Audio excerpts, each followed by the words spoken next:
le pionnier de la sculpture hyper réaliste aux États-Unis, Dwayne Johnson. Son principal atout, c'est de représenter les classes moyennes américaines. Ici, nous avons une cheerleader, une pom-pom girl. Ces êtres qu'on voit dans les films américains depuis les années 60 sont complètement perdus dans leurs pensées. Ils sont absorbés dans leur monde intérieur, ce qui interloque le spectateur quand il vient s'approcher de ces œuvres à taille humaine.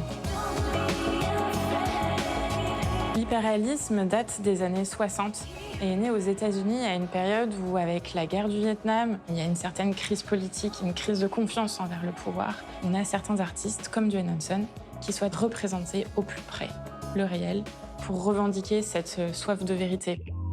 Je suis pas une personne réelle. John DeAndrea, un deuxième pionnier américain de l'hyperréalisme.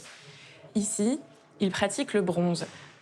Il moule sur vivant, c'est-à-dire qu'il prend un modèle, il réalise un moulage. C'est le souhait de John DeAndrea, en travaillant toujours le nu, beaucoup le nu féminin, c'est de donner cette impression de respiration et de chaleur humaine à quelque chose qui pourtant ne l'est pas. Je n'arrive pas à bouger, mon corps est anesthésié. Mon Dieu, mais quelle heure est-il? Quelle heure est-il?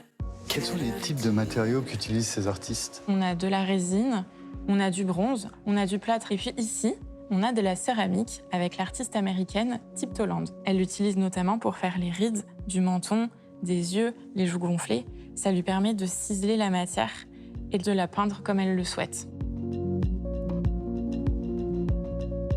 Tony Matteli, ici, vient renverser la réalité. Il nous montre à voir quelque chose qui n'est absolument pas réaliste, un renversement sans que la gravité ne fasse son effet.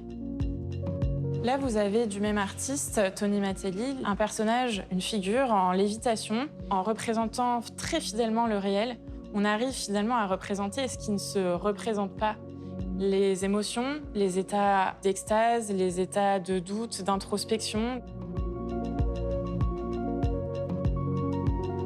C'est quoi le but de cette expo? Il y a une volonté de représenter le monde tel qu'il est. On nous représente avec nos défauts, avec nos émotions, avec tout notre panel d'expression et finalement montrer la richesse humaine.